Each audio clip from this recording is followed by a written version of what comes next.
بسم اللہ الرحمن الرحیم. السلام علیکم. میں ہوں عثمان زیب. پی ٹی آئی نے راولپنڈی اسلام آباد کے اندر ایک پاور شو کیا, ایک بہت ہی اچھا جلسہ کیا, جس کے بعد پی ٹی آئی کی جو سینئر لیڈرشپ ہے اس سب کو گرفتار کرنے کے آرڈر دیے ہیں, اور اس میں سے کچھ لیڈرز کو گرفتار بھی کیا جا چکا ہے.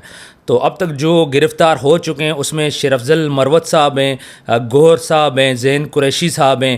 تو مین جو ان کی سینئر لیڈرشپ ہے تقریباً تمام کو گرفتار کیا جا رہا ہے. عمر ایوب صاحب کو بھی ابھی گرفتار کریں گے. تو سہیل صاحب سے اس کے بارے میں پوچھتے ہیں کہ سہیل صاحب, یہ جو سارا مضحکہ خیز سلسلہ ایک جو چل پڑا ہے یہ کس طرف جائے گا؟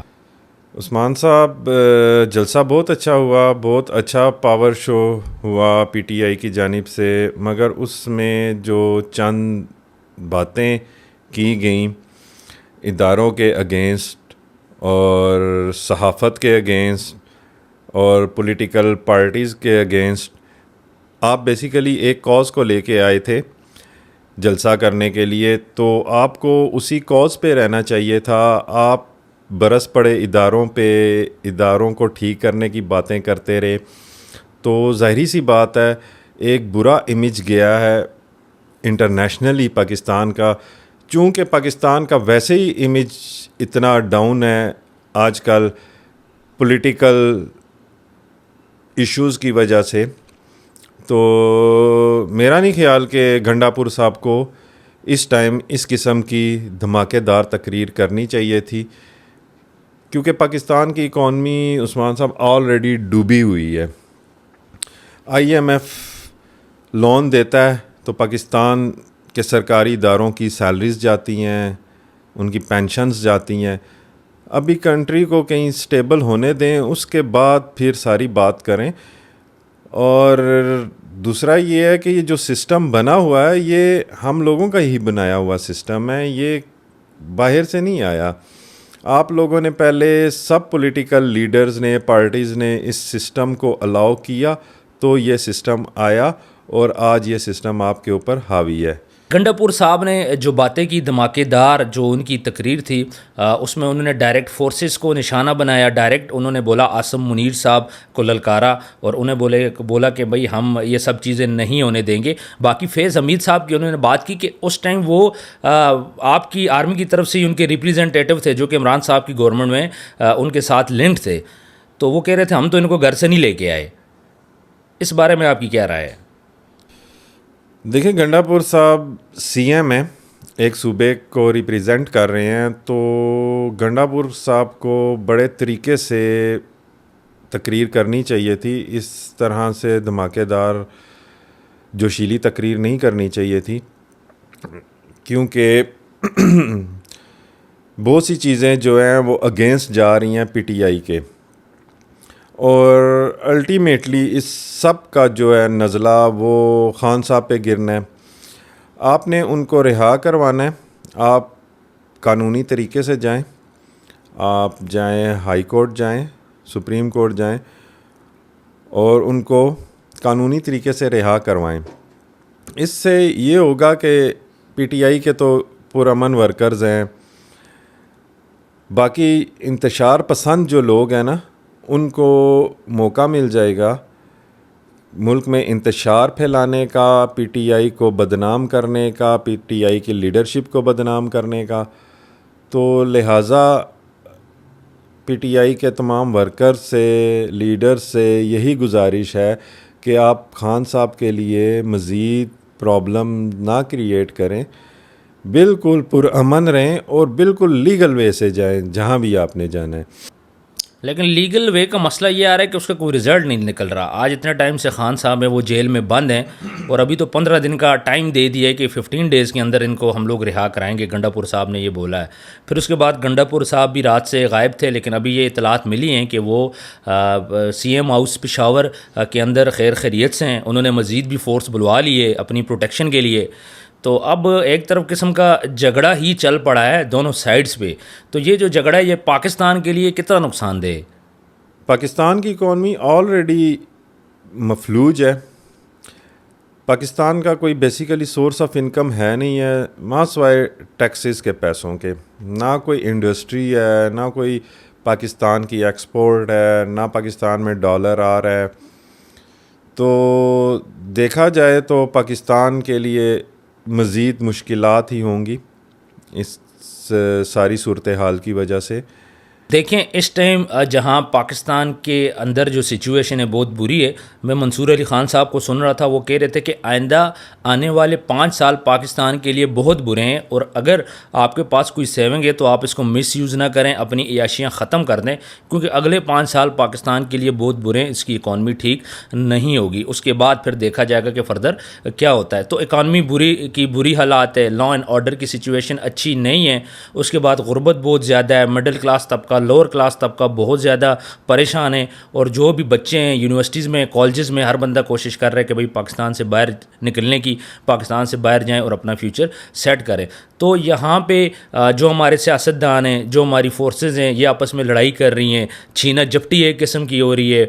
تو اس ساری سچویشن میں پاکستان ایک اچھی سمت کی طرف جاتا ہوا نظر نہیں آ رہا. تو آپ یہ بتائیں کہ پاکستان ٹھیک کیسے ہوگا آپ کی نظر میں؟ پاکستان ایک ہی طریقے سے ٹھیک ہو سکتا ہے. IMF کو تھینک یو بولے، محنت کریں، انڈسٹریز لگائیں، ایکسپورٹس اپنی بڑھائیں اور کوالٹی کی چیزیں بنائیں جن کی ڈیمانڈ پوری دنیا میں ہو، اور پاکستان میں بزنس آئے، باہر کے کنٹریز اپنی انڈسٹریز لے کے آئیں.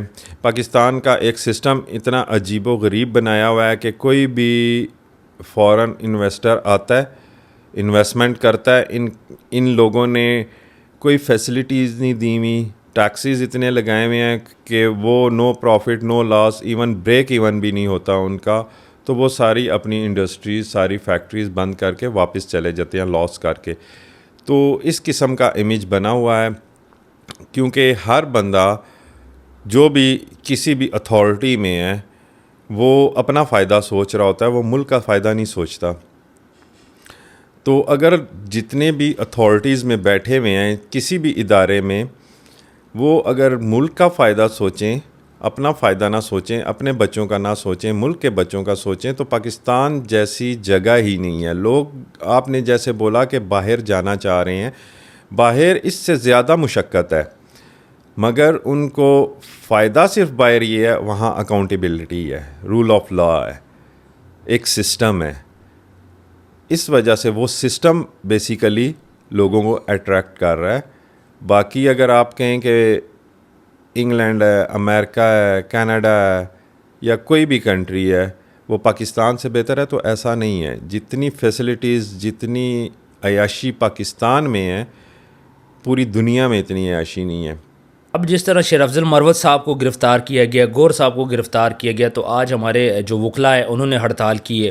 اس کے علاوہ ایک ہفتہ پہلے ایک پٹواری صاحب ہے، ان کو گرفتار کیا گیا ہے KP کے اندر اینٹی کرپشن والوں نے. تو آج 7 دن ہو گئے کہ وہاں پہ ہڑتال چل رہی ہے. تو یہ تو پاکستان کا سسٹم ہے کہ آپ کسی پہ ہاتھ ڈالتے ہو تو اس کے پیچھے پوری ایک یونین ہوتی ہے کہ جو ایک دم کھڑی ہو جاتی ہے اور ان کو بچانے میں لگ جاتی ہے. حالانکہ ان کو خوش ہونا چاہیے اگر کوئی بندہ پکڑا جاتا ہے اس چیزوں میں. اور پاکستان کے دوسرا قانون یہ ہے، آپ کرپشن کرو، جب آپ ہوتے ہو، جب آپ جاتے ہو، گورنمنٹ جاتی ہے تو اس کے بعد پھر کیسز کھلنا شروع ہو جاتے ہیں. جس طرح گندم والا کیس تھا، اس کا نگران حکومت کے دور میں اس کا کوئی پوچھ گچھ نہیں ہو رہی، وہ بھی کتنے اربوں روپے پاکستانیوں کے اس کی ڈوب گئے، کسان کو کتنا زیادہ نقصان ہوا، اس کی گندم کوئی نہیں خرید رہا تھا. اور باہر سے جو گندم آئی تھی وہ ساری 2 نمبر اور گندی گندم تھی. کہنے کا مقصد یہ ہے کہ کچھ بھی کرو، جب آپ کی گورنمنٹ جاتی ہے چیزیں کھلتی ہیں. کچھ چیزیں تو نہیں کھل پاتی، کچھ کھل بھی جاتی ہیں تو ان پہ ریئیکشن کوئی نہیں ہوتا، جس کی وجہ سے آنے والے جو بندے ہیں، ڈپارٹمنٹس کے جو لوگ ہیں، وہ اور زیادہ کرپشن سٹارٹ کر دیتے ہیں، کیونکہ انہیں پتہ ہے کہ یہاں پہ پوچھنے والا کوئی نہیں ہے. تو یہ اس کے بارے میں کیا کہیں گے؟ پورا سسٹم ہی گندا ہے. جس طرح آپ نے بولا کہ جب گورنمنٹ جاتی ہے، یا اگر کسی بھی، جس طرح آپ نے پٹواری کا ذکر کیا، تو باقی سب نے ہڑتال کرنی ہے، کیونکہ اس کے بعد ان کا نمبر آنا ہے. تو اس لیے وہ اپنے آپ کو بچانے کے لیے اس قسم کے ہتھ کنڈے اختیار کرتے ہیں. بیسیکلی کسی بھی ادارے میں یونین ہونی نہیں چاہیے. یونین جو ہوتی ہے وہ مزدوروں کو پروٹیکٹ کرنے کے لیے نہیں ہوتی، وہ بیسیکلی کرپشن کو پروٹیکٹ کرنے کے لیے یونین بنائی جاتی ہے، اور ادارے کو بلیک میل کرنے کے لیے بنائی جاتی ہے. تو یونین کانسیپٹ ہونا ہی نہیں چاہیے. جس ادارے میں یونین کانسیپٹ ہے وہ ادارہ آپ تاریخ اٹھا کے دیکھ لیں خسارے میں ہی ہے. اچھا، یہ جو جلسہ ہوا ہے، جو پاور شو ہوا ہے، اب اس کا جو موٹیو ہے یا اس کا مقصد ہے وہ کیا ہونا چاہیے تھا؟ بیسیکلی جو حالات جا رہے ہیں، ایک تو ایک کاز تھی عمران خان صاحب کو رہا کروانے کی. دوسرا، آپ جو آج کے دور میں مہنگائی ہے اس پہ بات کرتے، پیٹرول پہ، آٹے دالیں چینی پہ بات کرتے، مہنگائی کے خاتمے کے لیے بات کرتے، ملک کی ترقی کی بات کرتے، تو اور بھی بہترین جلسہ ہونا تھا.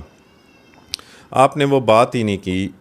لیڈر کا بیسیکلی مقصد ہوتا ہے اپنی عوام کو ریلیف دلوانا، عوام کو مہنگائی کے، بے روزگاری کے چنگل سے آزاد کروانا، عوام کو خوشحال کرنا.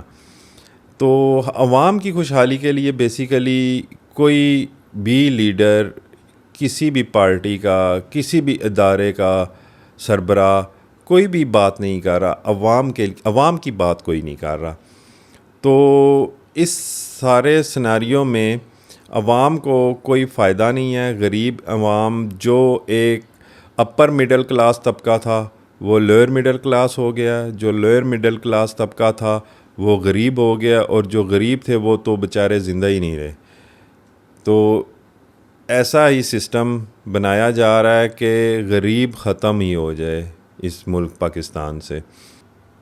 جی بالکل، غریب تو آلریڈی ختم ہو چکے ہیں. لوگ خودکشیاں کر رہے ہیں، چوری ڈکیتی ہو رہی ہے. اس کے علاوہ آپ موبائل اپنا باہر استعمال نہیں کر سکتے. آپ جیسے ہی لگاتے ہو، کان کے ساتھ لگاتے ہو، کوئی نہ کوئی آ کے آپ سے چھین لیتا ہے. جو کراچی کے حالات پہلے ہوتے تھے آج سے کچھ سال پہلے، اب وہ پورے پاکستان کے حالات بن چکے. بینک سے باہر آؤ تو روبری کا ڈر ہوتا ہے، اور اس کے علاوہ ہر جگہ پہ چھینا جپٹی ہے. تو اس ساری سچویشن میں پاکستان اس ٹائم ایک ورس کنڈیشن پہ چل رہا ہے. تو ہم یہ امید کرتے ہیں کہ آنے والے دنوں میں جو ہمارے سیاستدان ہیں، جو ہماری فورسز ہیں، وہ اس چیز پہ ضرور سوچیں گے کہ غریب آدمی جو اس کی مشکلات ہیں، جس کو ٹماٹر کے ریٹ کا مسئلہ ہے، جس کو پیاز کے ریٹ سے مسئلہ ہے، جس کو آٹے دال کے ریٹ سے مسئلہ ہے، شاید ہمارے جو سینئر لیڈرشپ ہے ان کو اس ریٹس کا، ان چیزوں کا پتہ ہی نہ ہو، کیونکہ ان کے پاس ڈرائیور ہیں، ان کے پاس ساری چیزیں. سہیل صاحب، آپ اس بارے میں کیا کہیں گے؟ بالکل. ایک امیر بندہ جو ہمارے سیاستدان ہیں، بیسیکلی سب سیاستدان یا جتنے بھی سربراہان ہیں جو اس ملک کے کرتا دھرتا ہیں، انہیں بالکل بھی اندازہ ہی نہیں ہے آٹے دال کے بھاؤ کا. کیونکہ ان کو یا تو گفٹ کی صورت میں سب کچھ مل جاتا ہے، یا ان کو فری سب کچھ مل جاتا ہے. ان کے ڈرائیورز ہیں، کسی بندے نے بھی اپنا کوئی نہ کوئی کام نکلوانا ہوتا ہے، ان کو گفٹ کی صورت میں بھجوا دیتا ہے سب کچھ. آج آپ دیکھیں کہ پہلے لوگ سوچتے تھے اپنی سیونگ کا. ایک تنخواہ دار بندہ اپنا منتھلی بجٹ بنا ہی نہیں سکتا. اس کی سب سے بڑی ریزن یہ ہے کہ آپ کو پتہ ہی نہیں ہے کہ آج اگر ٹماٹر کا ریٹ 100 روپے ہے تو آپ جب صبح اٹھیں گے تو آپ کو پتہ چلے گا ٹماٹر 200 روپے کلو ہو گیا ہے. اسی طرح گھی ہے، آٹا ہے، چینی ہے، چاول ہے، دالیں ہیں. اب لوگوں کے ذہنوں سے آٹا، چینی، چاول، دالیں یہ تو نکل ہی گئی ہیں. اب تو لوگ یہ ڈرتے ہیں کہ بل کتنا آئے گا. اب تو لوگوں کو بلز نے پریشان کیا ہوا ہے. ابھی گرمیاں تھیں، گرمیوں میں ہزاروں روپے، لاکھوں روپے غریب لوگوں کے بلز آئے. اب آگے سردیاں آئیں گی تو سردیوں میں لوگ بیچارے ہیٹر تک نہیں آن کر سکتے. ہیٹر آن کریں گے تو پتہ چلے گا کہ مہینے کے بعد 1 لاکھ 2 لاکھ ان کے گیس کے بل آ گئے ہیں. تو یہ حالات ہوئے ہوئے ہیں. سورس آف انکم ہے نہیں ہے کسی کا، اور جو اس کے ایکسپینس ہیں وہ اس کے قد سے اوپر جا رہے ہیں. تو اس سارے چیز کو گورنمنٹ آف پاکستان کے اداروں کو بڑا سیریسلی سوچنا پڑے گا. نہیں تو آئندہ چند سال میں یہ پاکستان کے غریب عوام نہ رہے تو میرا نہیں خیال کہ کوئی گورنمنٹ بھی رہے گی، کوئی ادارہ بھی رہے گا. تو اگر پاکستان مضبوط ہوگا تو ادارے بھی مضبوط ہوں گے، اور پاکستان کو چلانے والی گورنمنٹ بھی مضبوط ہوگی.